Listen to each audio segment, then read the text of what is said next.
ചേട്ടാ നമസ്കാരം. നമസ്കാരം. ചേട്ടാ, ഇപ്പോ ഇറാനിയൻ കപ്പലുകൾ ഹോർമൂസ് കടലിടുക്കിലൂടെ കടന്നു പോകുന്നത് വലിയ പ്രതിസന്ധിയിലായിരിക്കുന്നു എന്നാണ് നമുക്ക് മനസ്സിലാകുന്നത്. ഒമാൻ ഉൾക്കടലിലാണ് യഥാർത്ഥത്തിലുള്ള പ്രശ്നം ആരംഭിക്കുന്നത് എന്നുള്ളതാണ് വാൾ സ്ട്രീറ്റ് ജേർണലിന്റെ റിപ്പോർട്ട് അനുസരിച്ച് നമുക്ക് മനസ്സിലാകുന്നത്. ഇറാൻ കടക്കാൻ പ്രയാസമുള്ള ഈ പ്രദേശത്ത് അമേരിക്ക ഒരു ലക്ഷ്മണ രേഖ വരച്ചിട്ടുണ്ട്. കപ്പലിനെ നിരീക്ഷിക്കാൻ ഉപഗ്രഹങ്ങളും ഡ്രോണുകളും ഉപയോഗിക്കുന്നു. ഇറാനിയൻ തുറമുഖത്തു നിന്ന് പുറപ്പെടുന്ന നിമിഷം മുതൽ അമേരിക്കൻ ഉപഗ്രഹങ്ങളും ഡ്രോണുകളും അതിനെ സൂക്ഷ്മമായി നിരീക്ഷിക്കുന്നു. കപ്പൽ ഒമാൻ ഉൾക്കടൽ പ്രവേശിച്ച ഉടനെ അമേരിക്കൻ യുദ്ധക്കപ്പലുകൾ ഈ കപ്പലുകളെല്ലാം വളഞ്ഞ് തിരിച്ചയക്കുന്നു എന്നുള്ള റിപ്പോർട്ടുകളാണ് ഇപ്പോൾ പുറത്തു വന്നുകൊണ്ടിരിക്കുന്നത്. ഉപരോധം നടപ്പിലാക്കി വെറും 36 മണിക്കൂറിനുള്ളിൽ ഇറാന്റെ സമുദ്ര വ്യാപാരം ഏതാണ്ട് സ്തംഭിച്ചതായി US സെൻട്രൽ കമാൻഡിന്റെ കമാൻഡർ അഡ്മിറൽ ബ്രോഡ് കൂപ്പർ അവകാശപ്പെട്ടു എന്നുള്ള റിപ്പോർട്ടും വരുന്നുണ്ട്. ഇറാന്റെ സമ്പദ് വ്യവസ്ഥ അന്താരാഷ്ട്ര സമുദ്ര വ്യാപാരത്തിന്റെ 90% ആശ്രയിച്ചാണ് ഇരിക്കുന്നത്. ഇതുമൂലം ഈ ഉപരോധം ഇറാൻ വലിയ സാമ്പത്തിക പ്രഹരം ഉണ്ടാക്കിയിട്ടുണ്ട്. നിലവിൽ മിഡിൽ ഈസ്റ്റ് കടലുകളെക്കാൾ, അതായത് സമുദ്ര സാമ്രാജ്യത്തെക്കാൾ അമേരിക്കയ്ക്ക് സമുദ്ര മേധാവിത്വം ഉണ്ട് എന്ന് ഈ അഡ്മിറൽ വ്യക്തമാക്കിയിട്ടുണ്ട്. ഇറാന്റെ ആണവ പദ്ധതിക്കെതിരെ ഡൊണാൾഡ് ട്രംപ് വീണ്ടും കടുത്ത നിലപാട് സ്വീകരിച്ചിട്ടുണ്ട്. ഇതാണ് ഇതിന്റെ മെയിൻ ആയിട്ടുള്ള ക്രക്സ് എന്ന് പറയുന്നത് ഇന്നത്തെ സ്റ്റോറിയുടെ. പക്ഷെ അതിന്റെ കൂടെ നമുക്ക് ചേർത്ത് വായിക്കേണ്ടത് അമേരിക്കയുടെ ഒരു വജ്രായുധം, അമേരിക്കയുടെ പടക്കപ്പൽ ട്രിപ്പോളി അങ്ങോട്ടേക്ക് സഞ്ചരിച്ചു വരികയാണ് എന്നുള്ളതാണ്. നേരത്തെ അമേരിക്കൻ പടക്കപ്പൽ 2 അവിടെ കൊണ്ടിട്ടിരുന്നു. അതിൽ ഒരെണ്ണം അബ്രഹാം ലിങ്കൺ ആണ്, വേറെ ഒന്നത്തിന്റെ പേരിൽ ഞാൻ മറന്നുപോയി. അപ്പോൾ ട്രിപ്പോളി ഇപ്പൊ അങ്ങോട്ടേക്ക്, ട്രിപ്പോളിയുടെ ഏറ്റവും വലിയ പ്രത്യേകത എന്ന് പറഞ്ഞാൽ ഇറാന്റെ വ്യോമ പ്രതിരോധ സംവിധാനം തകർക്കാനാണ് അത് വരുന്നത് എന്നാണ് മാധ്യമങ്ങൾ റിപ്പോർട്ട് ചെയ്യുന്നത്. പക്ഷെ ട്രിപ്പോളി വരുന്നുണ്ട്, അത് മാധ്യമങ്ങളുടെ അസംഷനാണ്, വ്യോമ പ്രതിരോധ സംവിധാനം കാരണം അത് അങ്ങനത്തെ ഒരു സ്വഭാവമുള്ള ഒരു കപ്പലാണ്. ആ കപ്പൽ എന്ന് പറഞ്ഞാൽ അജയ്യമായിട്ടുള്ള ഒരു കപ്പലാണ്. ആ കപ്പലിന്റെ ഏറ്റവും വലിയ പ്രത്യേകത എന്ന് പറഞ്ഞാൽ ഈ അമേരിക്കയുടെ F-35 സ്റ്റെൽത്ത് വിമാനങ്ങൾ ആ കപ്പലിൽ വിന്യസിച്ചിട്ടുണ്ട്. അത് ചെറിയൊരു കപ്പലാണ് എന്ന് നമുക്ക് വിലയിരുത്താൻ സാധിക്കില്ല. കാരണം ഈ അമേരിക്കയുടെ സ്റ്റെൽത്ത് വിമാനങ്ങൾ അതിനകത്ത് വിന്യസിച്ചിട്ടുണ്ടെന്ന് പറയുമ്പോഴും ആ കപ്പലിന് ഒരുപാട് പ്രത്യേകതകളുണ്ട്. അതിനകത്ത് റൺവേ ഇല്ല എന്നുള്ളതാണ് യഥാർത്ഥത്തിൽ ഈ വിമാനങ്ങൾക്ക് പറന്നു പൊങ്ങാൻ. പിന്നെ ഈ വിമാനങ്ങൾ ഇങ്ങനെ വന്നാണല്ലോ ലാൻഡ് ചെയ്യുന്നത്. ഈ കപ്പലിൽ വിമാനങ്ങൾ ഒരു ഹെലികോപ്റ്ററിൽ ഇറങ്ങുന്ന പോലെ കുത്തനെ ലാൻഡ് ചെയ്യാനുള്ള സെറ്റപ്പ് ഉണ്ട്. അത് ആ വിമാനത്തിന്റെ കൂടെ പ്രത്യേകതയാണ്. അപ്പൊ ഈ വിമാനങ്ങളും ഈ കപ്പലും വ്യോമ പ്രതിരോധ സംവിധാനത്തിനും റഡാറുകളുടെയും കീഴിൽ വരില്ല എന്നുള്ളതും ഈ കപ്പലിനെ കൂടുതൽ അപകടകാരിയാക്കുന്നുണ്ട്. അമേരിക്കയുടെ ഈ കപ്പൽ പ്രധാനമായിട്ടും വരുന്നത് ഇറാന് വ്യോമ പ്രതിരോധ സംവിധാനം ഒരുക്കുന്നത് S-300 ആണ്. S-300 റഷ്യ ഒരുക്കുന്ന ഈ വ്യോമ പ്രതിരോധ സംവിധാനം അമേരിക്കയ്ക്ക് ഏകദേശം ഒരു 50-50 ആണ് അമേരിക്കയ്ക്ക്. പക്ഷെ ഇത് പൂർണ്ണമായും തകർത്താൽ മാത്രമേ ഇറാനെ അമേരിക്കയ്ക്ക് ഇനി എന്തെങ്കിലും ചെയ്യാൻ പറ്റുകയുള്ളൂ എന്നുള്ളത് മറ്റൊരു പ്രധാനപ്പെട്ട കാര്യം. ഇതിനിടയിൽ ഇനി ഇന്ത്യയുടെ റോൾ എന്താണെന്ന് ചോദിച്ചു കഴിഞ്ഞാൽ, ഇപ്പോ നമ്മുടെ ഇന്ത്യയിലേക്ക് ഇന്ത്യയെ മെരുക്കാനായിട്ട് ട്രംപ് അയച്ച ഒരു അംബാസഡർ ഉണ്ട്.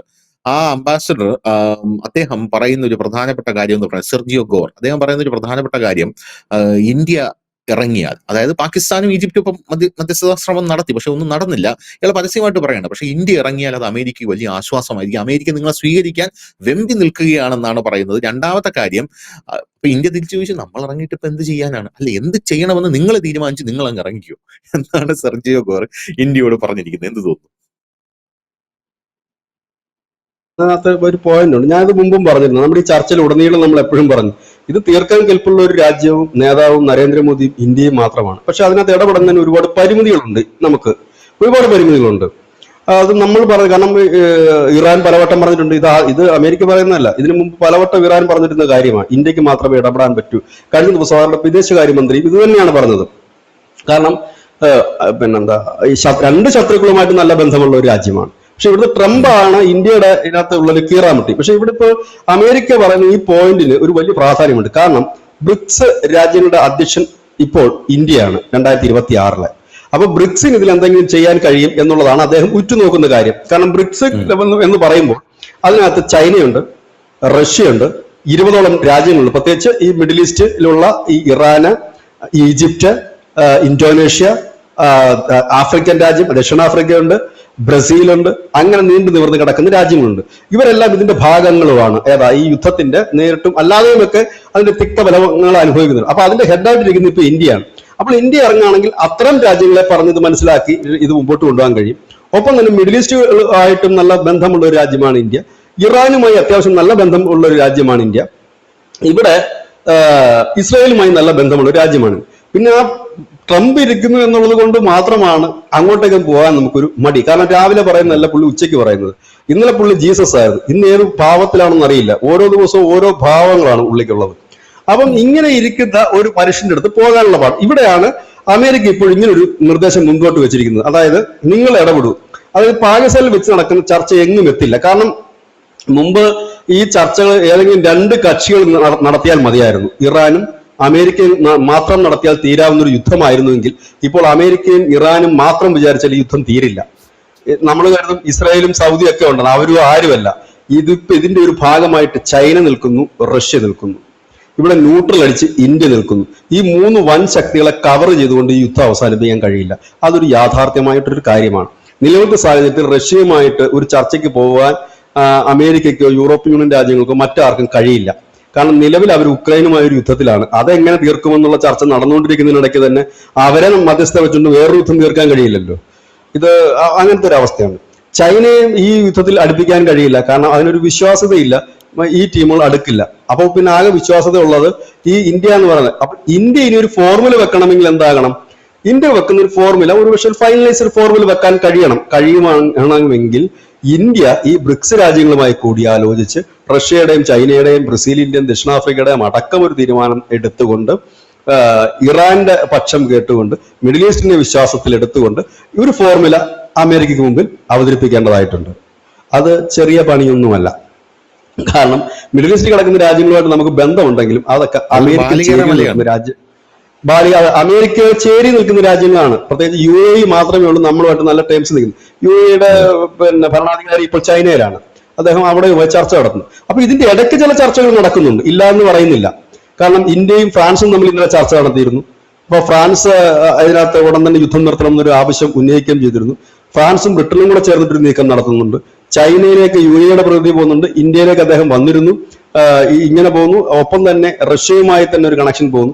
ഇത് അവസാനം വരാൻ പോകുന്ന ഒരു ഫോർമുലയിലേക്കാകും എത്തുക. ഒരു പക്ഷേ യുദ്ധം തീരുകയാണെങ്കിൽ ബ്രിക്സിന്റെ അധ്യക്ഷ പദവി എന്ന നിലയിൽ വെച്ചുകൊണ്ട് ശ്രീമാൻ നരേന്ദ്രമോദിക്ക് വേണമെങ്കിൽ ഇതിന്റെ ഒരു ഫൈനൽ തീരുമാനം അറിയിക്കാൻ കഴിയും. കാരണം അപ്പോഴേക്കും വെക്കാൻ പോകുന്ന ഒരു ഡിമാൻഡ് എന്ന് പറഞ്ഞു കഴിഞ്ഞാൽ ഒരുപക്ഷെ ഈ ഉപരോധം, ഇറാന് മേലുള്ള ഉപരോധത്തിൽ ഇളവ് കൊടുക്കുക, നീക്കുക എന്നുള്ളതല്ല, ഇളവ് കൊടുക്കുക. ഒപ്പം തന്നെ നിലവിൽ ഈ വ്യാപാരങ്ങളും കാര്യങ്ങളിലും ബന്ധപ്പെടാതിരിക്കുക.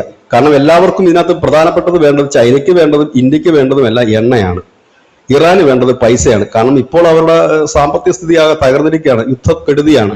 ഏതായാലും അമേരിക്ക നാശനഷ്ടം ഉണ്ടാക്കിയതിന് പൈസ കൊടുക്കാൻ പോകുന്നില്ല. അപ്പോൾ സ്വാഭാവികമായിട്ട് അവർക്ക് എണ്ണ വിറ്റെങ്കിലും പൈസ എടുക്കേണ്ടതായിട്ടുണ്ട്. പിന്നെ ഹോർമുസ് കടലെടുക്കുക അമേരിക്കയുടെ കയ്യിലേക്ക് പോകുന്നതിന് ഈ രാജ്യങ്ങളൊന്നും തന്നെ താല്പര്യപ്പെടുന്നുമില്ല. ഹോർമുസ് പിടിച്ചെടുക്കാനാണ് ട്രംപിന്റെ തീരുമാനമെങ്കിൽ ഇത് എങ്ങും എത്തില്ല. കാരണം ഇന്ത്യ അടക്കമുള്ള രാജ്യങ്ങൾ ഇതിനോട് സഹകരിക്കില്ല. കാരണം ഇപ്പോഴേ തന്നെ നമ്മളത് പറഞ്ഞു കഴിഞ്ഞിരിക്കുന്നു, അത് ആ പരമാധികാരം ആരുടെയും കവർന്നെടുക്കരുതെന്ന്. ചൈന അത് തന്നെ പറഞ്ഞിരിക്കുന്നു, റഷ്യ അത് തന്നെ പറഞ്ഞിരിക്കുന്നു, എല്ലാവരും ഇത് തന്നെ പറഞ്ഞിരിക്കുന്നു. നിലവിൽ ഈ യുദ്ധം നീണ്ടുപോകുന്നതിന് പിന്നിലുള്ള ഒരു ചാലക ശക്തി ചൈന തന്നെയാണ്. അതിപ്പോൾ ഒളിഞ്ഞും തെളിഞ്ഞുമല്ല, അവർ തന്നെ പരസ്യമായിട്ട് തന്നെ സമ്മതിക്കുന്നുണ്ട്, ഞങ്ങൾ ആയുധം കൊടുക്കുന്നില്ല, പകരം ആയുധങ്ങൾ ഉണ്ടാക്കാനുള്ള വസ്തുക്കൾ കൊടുക്കുന്നുണ്ട് എന്ന് പറയുന്ന ഒരു സാഹചര്യത്തിലേക്ക് എത്തി. ഇങ്ങനെ നിൽക്കുന്നു കാര്യങ്ങൾ. ഏതായാലും ഈ യുദ്ധം ഉടൻ തീരാനുള്ള ലക്ഷണമില്ല. അമേരിക്ക പറയുന്നത് ഇന്നോ നാളെയൊക്കെ വീണ്ടും ഞങ്ങൾ ചർച്ച നടത്താൻ പോവുകയാണ്, സമാധാനം അടുത്താണ്, ഇറാൻ ഞങ്ങളുടെ കുറെ ഡിമാൻഡുകൾ അംഗീകരിച്ചു എന്നാണ്. യഥാർത്ഥത്തിൽ അതിന് സാധ്യതകൾ വളരെ കുറവാണ്. രണ്ടാമതും പാകിസ്ഥാനിൽ പോവാണ്. പാകിസ്ഥാനിൽ പോകുന്ന അമേരിക്കന്റെ പ്രതിനിധികളോടും ഇറാന്റെ പ്രതിനിധികളോടും നമുക്ക് പറയാനുള്ള ഒറ്റ കാര്യമേ ഉള്ളൂ, ആ പാവങ്ങളെ ഇനിയും ബുദ്ധിമുട്ടിക്കൽ ആഴ്ത്തരുത്. കഴിഞ്ഞ തവണ പോയപ്പോഴും നിങ്ങളെ ഹോട്ടലില് ബില്ല് കൊടുത്തില്ല, ഇത്തവണ പോകുമ്പോഴെങ്കിലും ബില്ല് കൊടുക്കാൻ ശ്രമിക്കണം. കയ്യിൽ കാശുണ്ടെങ്കിൽ മാത്രമേ ഫുഡ് കഴിക്കാതെ ആ പാവങ്ങളുടെ തലയ്ക്ക് വെച്ച് കൊടുക്കരുത്. കാരണം ഇന്നലെ അവർ തങ്ങിയ ഹോട്ടലിൽ ബില്ല് കൊടുത്തില്ലെന്ന് പറഞ്ഞാൽ അതിന്റെ ഓണർ പ്രശ്നം ഉണ്ടാക്കിയത് കണ്ടില്ലേ. അപ്പൊ പോകുന്നവരെന്തെങ്കിലും കൊടുത്തിട്ട് വരണം അതുങ്ങൾക്ക്, അല്ലാതെ അവിടെ പോയിട്ട് അതുങ്ങള് ഇത് ചെയ്യുമെന്ന് കരുതരുത്, ആ പാവങ്ങളെ വെള്ളം കുടിപ്പിക്കരുത്. ഏതായാലും ഇതിനകത്ത് നാളെയും ഇത് തീരാൻ സാധ്യതകളൊന്നും തന്നെ ഇല്ല. നാളെയും അവിടെ ഇതുങ്ങളൊക്കെ വന്നാൽ വരുമോ എന്നറിയില്ല. ഇറാൻ ഇതിനോട് റെസ്പോണ്ട് ചെയ്തിട്ടില്ല. ഇനി അഥവാ അവരും പ്രതികരിച്ചിട്ടുണ്ടെങ്കിൽ ഒരുപക്ഷെ വന്നു പോകും എന്നുള്ളതേ ഉള്ളൂ. കാരണം ഇത് നമ്മൾ ഉറപ്പിച്ച് പറയുന്നുണ്ടാകുന്നില്ല ഇത് തീരില്ലെന്ന് പറയാൻ. കാരണം ഇതിനു മുമ്പ് ഇതിലും വലിയ ചർച്ചയൊക്കെ നടന്നിട്ടാണ് ഈ യുദ്ധം ഇപ്പൊ നടക്കുന്നത്. ഇപ്പൊ തീരുന്നു ചർച്ചയിലെല്ലാം ഓക്കെ എന്ന് പറഞ്ഞുകൊണ്ടാണ് പിറ്റേ ദിവസം അടി തുടങ്ങിയത്. അപ്പൊ അതുകൊണ്ട് അതിനകത്ത് യാഥാർത്ഥ്യമൊന്നുമില്ല. ഇത് വേറൊരു പ്രശ്നമാണ്. ഒരുപക്ഷെ ഞാൻ പറഞ്ഞില്ല, ഇന്ത്യ ഇടപെടുകയാണെങ്കിൽ ഈ പ്രശ്നങ്ങളൊക്കെ തീരും. കാരണം ഇന്ത്യക്ക് ഇപ്പോൾ ബ്രിക്സിന്റെ അധ്യക്ഷ പദവി കൂടെ ഉണ്ട്. ഈ ഒരു ഭാഗത്ത് ഇറാനെ പരോക്ഷമായെങ്കിലും സപ്പോർട്ട് ചെയ്യുന്ന ഒരുപിടി രാജ്യങ്ങളുടെ തലപ്പത്താണ് ഇപ്പോൾ ഇന്ത്യ ഇരിക്കുന്നതെന്ന് വേണമെങ്കിൽ പറയാം. ബ്രിക്സ് രാജ്യങ്ങൾ എന്ന് പറഞ്ഞാൽ ഇറാൻ ഉൾപ്പെടെയുള്ള 20 രാജ്യങ്ങളുടെ തലപ്പത്താണ് ഇന്ത്യ ഇരിക്കുന്നത്. അപ്പോൾ ഇന്ത്യക്ക് ഒരു മുമ്പോട്ടൊരു സജഷൻ വെച്ച് കഴിഞ്ഞാൽ, പക്ഷെ ഇവരെല്ലാം അതിനകത്ത് ഭാഗമാകുമോ എന്നുള്ള കാര്യത്തിലും സംശയമുണ്ട്. ഇതിനിടയിൽ നമ്മുടെ ഈ മെലോണി ആയിട്ട് ട്രംപ് പിണങ്ങി എന്നൊരു വാർത്ത പുറത്തു വരുന്നുണ്ട്. അവരടിച്ചു പിരിഞ്ഞു എന്നുള്ള ഒരു വാർത്ത പുറത്തു വരുന്നുണ്ട്. ഇസ്രായേലിന്റെ അടുത്തുനിന്ന് ആയുധം വാങ്ങാനുള്ള കരാറൊക്കെ ഇറ്റലി നിർത്തിവെച്ചു എന്നുള്ളത്. അതായത് മാർപ്പാപ്പ ചൊറിഞ്ഞതാണ് ഇപ്പോൾ ഇത് ഇറ്റലിയുടെ പ്രതിഷേധത്തിന് കാരണമായിരിക്കുന്നത്. അപ്പൊ അങ്ങനെ ആകെപ്പാടെ കലുഷിതമായിരിക്കുന്നു. എന്തായാലും ട്രംപാണ്. ട്രംപ് ആയതുകൊണ്ട് തന്നെ മുൻവിധികൾ നമുക്ക് പാടില്ല. ഏതായാലും ഇന്നത്തെ ഈ വാർത്തയുടെ ഒരു അവലോകനം ഇത് തന്നെയാണ്.